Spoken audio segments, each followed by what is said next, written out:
नमस्कार साथियों, मैं संजय नामदेव। स्वागत है आपका चैनल पर। आज हम पढ़ने जा रहे हैं प्रश्न बैंक, विषय हिंदी, कक्षा 11वीं, आरोह, गद्य खंड।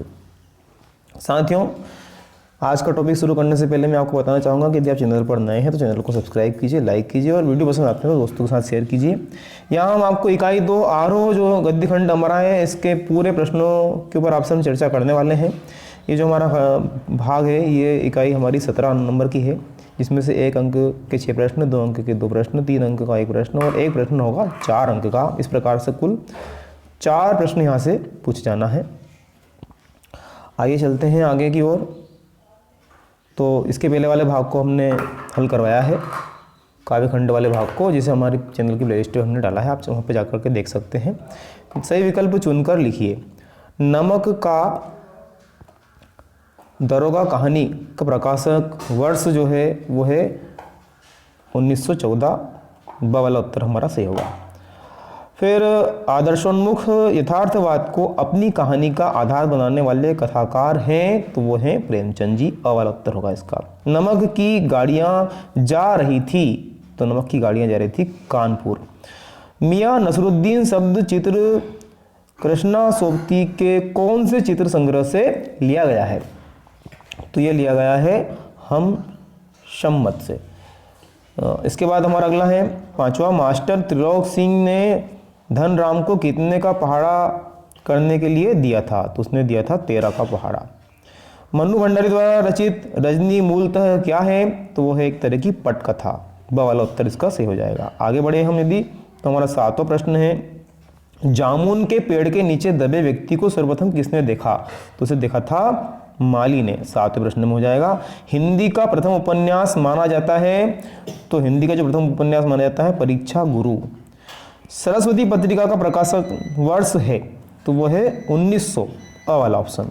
इसके बाद जब लेखक स्वानुभूति एवं स्मृति के आधार पर किसी घटना का या व्यक्ति विशेष का चित्रण करता है तो वह रचना कहलाती है, तो वह रचना कहलाती है संस्मरण।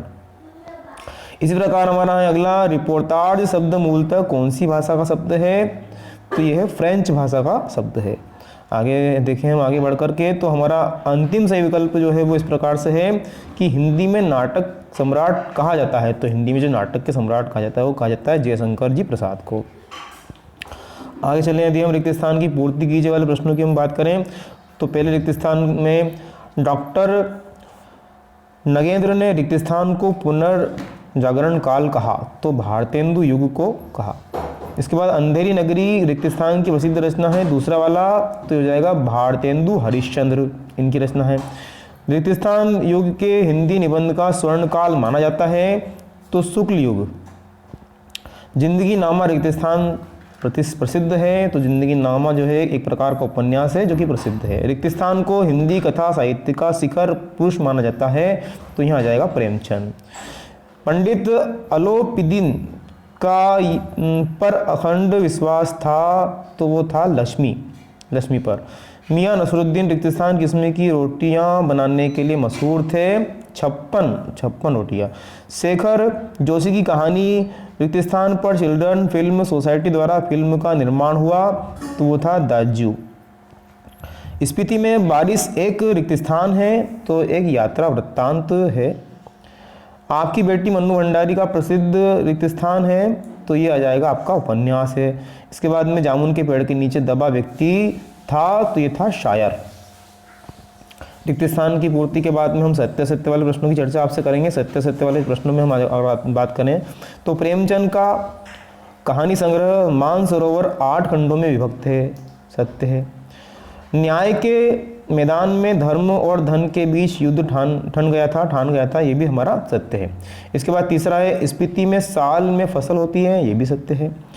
इसमें संस्मरण स्मृति पर आधारित होता है, चौथा सत्य है। एक पेड़ की याद शेखर जोशी का शब्द चित्र संग्रह है, ये भी सत्य है। और छठा है मियां नसरुद्दीन की 5 हजारी अंदाज में सिर हिलाया, ये भी सत्य है। 7वां है स्वयं के दैनिक जीवन प्रसंगों को नियमित रूप से लिखना आत्मकथा लेखन है, ये जो है हमारा असत्य है। झूठा सच यशपाल का प्रसिद्ध उपन्यास है, सत्य है।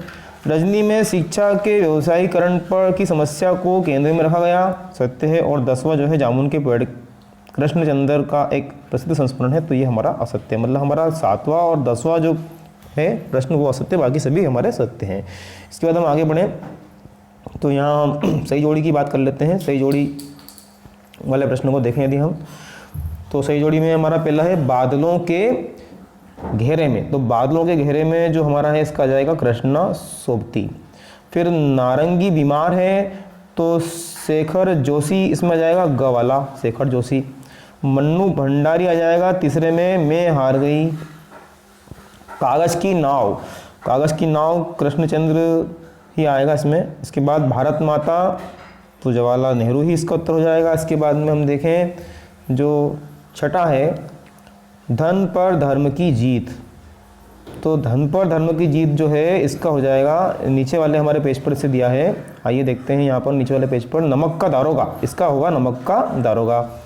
तो धन की जीत जो हमारा है नमक का दारोगा हो जाएगा। यहाँ देख लेते हैं इस प्रकार से हम, नमक का दारोगा। फिर सरकारी व्यवस्था की संवेदन शून्यता, तो इसका आ जाएगा जामुन का पेड़, ये यहीं पे दिया हुआ है। फिर 8वां है शिक्षा का व्यवसायीकरण, तो इसका आ जाएगा रजनी 6 वाला। फिर समय सरगम जो है इसका नाटक ही है, ये नाटक है। इसके बाद में 10वां है कोसी का घटवार, तो ये उपन्यास है। और 11वां है पृथ्वी परिक्रमा, तो ये पृथ्वी परिक्रमा जो है एक कहानी संग्रह है, कहानी संग्रह आ जाएगा इसमें, कहानी संग्रह, कहानी संग्रह इसका ऊपर है, कहानी संग्रह आप लिख लेंगे इसमें से। और इसके बाद एक और पॉइंट हमारा है, तो उसका यात्रा वृत्तांत हो जाएगा। आप देखिए एक वाक्य में उत्तर दीजिए वाले प्रश्नों की भी हम बात करें तो एक वाक्य वाले उत्तर में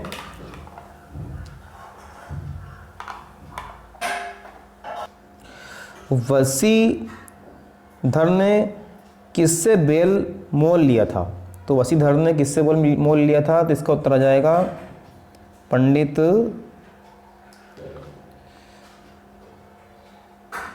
आलोपीदीन, पंडित आलोपीदीन से उसने बेल मोल लिया था। अगला है नमक का दारोगा कहानी के अंत में किसकी जीत हुई, तो धर्म की जीत हुई। दूसरे वाले का उत्तर आ जाएगा धर्म की जीत हुई, इसमें धर्म किया जाएगा। किसका कथन है तालीम बड़ी चीज़ है, तो मियाँ नसरुद्दीन का है ये, मियाँ नसरुद्दीन। अगला है मोहन के गुरु का नाम क्या था, तो मोहन के गुरु का नाम था मास्टर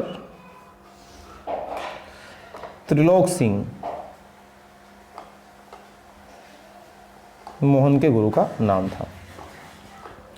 स्पीति घाटी हिमालय के किस भाग में है, तो ये हिमाचल के मध्य में, हिमाचल के मध्य में, हिमाचल प्रदेश के लाहौर स्पीति की तहसील है। तो सुनिए आप, हिमाचल प्रदेश के लाहौर स्पीति जिले की तहसील है। जब नेहरू किसी जल में जाते थे तो उनका स्वागत कौन नारे के साथ नारे से, तो भारत माता की जय, इसमें आ जाएगा भारत माता की जय। जामुन का पेड़ कहाँ गिरा था, तो जामुन का पेड़ जो है वो गिरा था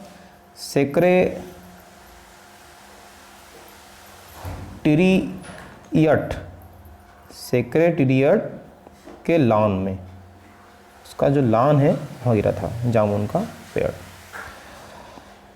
रजनी एकांकी का पात्र अमित सक्सेना कौन सी क्लास में पढ़ता था, तो कक्षा 7 में पढ़ता था वो, 7वीं क्लास में, 7वीं में। रमेश मोहन को अपने साथ कहाँ ले गया था, तो उसे ले गया था लखनऊ। इसके बाद में धनराम के पिता का व्यवसाय क्या था, तो लोहारी का काम करते थे, लोहे का सामान बनाते थे, लोहार थे, लोहारी का काम करते थे, लोहे का सामान बनाते थे। इसके बाद में हमारे 2 नंबर वाले प्रश्न हैं, उनको देख लेते हैं। भारतेंदु युग के दो प्रमुख निबंधकार एवं उनके निबंध लिखिए। तो इस प्रकार से इनके उत्तर भी हम देखेंगे। आइए, और भारतेंदु युग के प्रसिद्ध निबंधकार भारतेंदु हरिश्चंद्र, पंडित बालकृष्ण भट्ट, प्रताप नारायण मिश्र और बद्री नारायण चौधरी, प्रेमधन, पंडित बाल मुकुंद गुप्त। रेखा चित्र से आप क्या समझते हैं?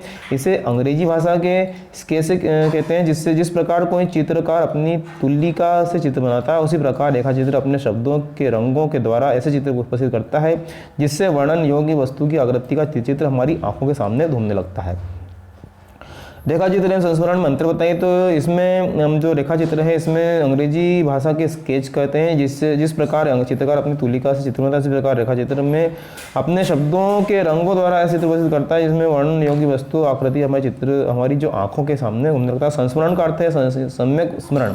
इसमें लेखक स्वयं अपनी अनुभूति किसी वस्तु, व्यक्ति, घटना का आत्मीयता तथा कलात्मकता के साथ विवरण प्रस्तुत करता है। इसमें व्यक्ति के किसी एक पक्ष का उद्घाटन होता है। वस्तु का संस्मरण एक घटना प्रधान गद्य है। इसमें प्रिय या श्रद्धेय व्यक्ति के जीवन की महत्वपूर्ण घटना का विवरण या जीवनी की झांकी होती है। जीवनी तथा आत्मकथा में अंतर। तो जीवन चरित्र व्यक्ति के जीवन का लिखित वृत्तांत है। इसमें किसी महान व्यक्ति के जीवन का संस्मरण कहता है। आत्मकथा किसी व्यक्ति के जीवन की लिखित जीवन कथा है। इसमें लेखक आत्मपरिष्कार करना चाहता है, वह अपने अनुभवों को दुनिया के लोगों में बांटना चाहता है। कहानी या उपन्यास में अंतर बताइए।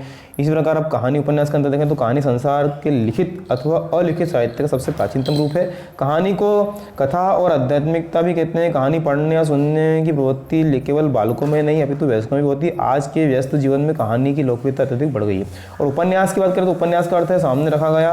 हाँ, भागीरथ मिश्र के शब्दों में युग की गतिशील पृष्ठभूमि पर सहज शैली में स्वाभाविक जीवन की एक पूर्ण झांकी प्रस्तुत करने वाला गद्य काव्य उपन्यास कहलाता है। और मुंशी प्रेमचंद ने क्या कहा? उनके अनुसार में उपन्यास मानव जीवन का चित्र है। नाटक और एकांकी में अंतर है। तो नाटक का कथानक बहुत बड़ा होता है जबकि एकांकी का वो छोटा होता है। नाटक में 3 से अधिक अंक होते हैं परंतु एकांकी में केवल 1 अंक होता है जिसमें कुछ दृश्य होते हैं। नाटक में पात्रों की संख्या अधिक होती है, एकांकी में पात्रों की संख्या सीमित होती है। नाटक दर्शकों पर अनेक प्रभाव डालता है परंतु एकांकी दर्शकों के मन पर एक ही प्रभाव डालता है। यह प्रभाव सजीव और अधिक गहरा होता है। अगला प्रश्न है, बिरादरी का यही हमारा सहारा होता है, यह कथन किसने कहा था? तो ये जो कथन है वो मोहन के पिता वंशीधर ने बिरादरी के संपन्न युवक रमेश से कहा था। किसान समयतः भारत माता से क्या अर्थ लेते हैं? तो किसान समयतः भारत माता का अर्थ धरती माता से लेते हैं। नेहरू जी ने उन्हें ये समझाया था कि उनके गांव, जिले, नदियाँ, पहाड़, जंगल, खेत, करोड़ों भारतीय सभी भारत माता हैं। इसके बाद मियां नसरुद्दीन के नाम भाइयों का मसीहा क्यों कहा गया? तो मियां नसरुद्दीन की नान भाइयों का मसीहा इसलिए कहा गया क्योंकि वे मसीही अंदाज में रोटी पकाने की कला बखान करते थे। वे स्वयं भी 56 तरह की रोटियां बनाने के लिए प्रसिद्ध थे। उनका खानदान वर्षों से इसी काम में लगा हुआ था। वे रोटी बनाने की को कला मानते थे तथा स्वयं को उस्ताद कहते थे। उनका बातचीत करने का ढंग भी महान कलाकारों से था। अन्य नान भाई सिर्फ रोटी पकाते हैं, वे कुछ नया नहीं कर पाते हैं। अगला हमारा है, निम्नलिखित के 75 शब्दों में उत्तर देने वाले हैं। तो यहाँ पे हमको साहित्य परिचय है वो हमें बताना है, वो है प्रेमचंद और कृष्ण। अब यहाँ पे मैं आपको साथियों इसको वीडियो को स्क्रॉल करके दिखाऊंगा जिसका स्क्रीनशॉट लेकर के आप इसे पूरा करेंगे क्योंकि हमारा वीडियो ज़्यादा बड़ा ना हो इस दृष्टि से। प्रेमचंद और कृष्णचंद्र के बारे में तो पहले प्रेमचंद की बात कर लेते हैं। आइए देखते हैं प्रेमचंद की रचनाएँ और उनके उपन्यास। उसके बाद में कहानी संग्रह, नाटक, निबंध संग्रह और साहित्यिक विशेषताएँ। इसका स्क्रीनशॉट लेते जाइए वीडियो को रोक करके। साहित्य में स्थान हो गया, ठीक। आगे हम बढ़े कृष्णचंद्र की बात कर लेते हैं। तो रचनाएं, कहानी संग्रह, उपन्यास, साहित्यिक विशेषताएं, इनकी साहित्यिक विशेषताएं जिसका स्क्रीनशॉट ले लीजिए और साहित्य में स्थान ये। फिर कृष्णा सोपती और मन्नू भंडारी का साहित्यिक परिचय। तो कृष्णा सोपती की रचनाएं, उनका उपन्यास, कहानी संग्रह, शब्द चित्र, संस्मरण, साहित्य परिचय और साहित्य में स्थान। इसके बाद में मन्नू भंडारी को ले लेते हैं। तो मन्नू भंडारी हो गया हमारा ये पटकथाएं। इसके बाद में मन्नू भंडारी जी की साहित्यिक विशेषताएं, इसका स्क्रीनशॉट आप ले लें और साहित्य में स्थान। ये हमारे मन्नू भंडारी जी हो गए। अब मन्नू भंडारी जी, इसके बाद में हमारा जो प्रश्न है 4 अंक की प्रश्न है, इसकी शब्द सीमा 120 है। यहाँ पर हमें पद्यांश संदर्भ सहित व्याख्या जो है इन प्रश्नों की करनी है, तो आइए इन्हें भी हम देख लेते हैं। ये हमारा पहला वाला गद्य है, इसका संदर्भ, प्रसंग और यहाँ व्याख्या देखिए, ये व्याख्या, इसका स्क्रीनशॉट आप ले लीजिए। पंडित वाला, दूसरा पंडित जी वाला हमारा जो है इसका संदर्भ दूसरे वाले का, और ये इसकी व्याख्या। फिर अगला हमारा है दुनिया सोती थी पर, इस वाले को देखें तो संदर्भ, प्रस्तुत, प्रसंग इसका और इसकी व्याख्या। इस तरह से थोड़ा सा शॉर्टकट में मैं यहाँ पे स्क्रॉल करके बताने का प्रयास आपको कर रहा हूँ। इस तरह से हमारा अंतिम या नसरुद्दीन वाला, इसका संदर्भ, प्रसंग और इसकी भी ये व्याख्या। इस तरह से साथियों हमारा आज का ये भाग समाप्त होता है। अगले भाग में हम आरोह खंड, काव्य खंड जो इकाई 3 की चर्चा आपसे करेंगे, इसलिए बने रहिए चैनल पर, देखते रहिए। धन्यवाद।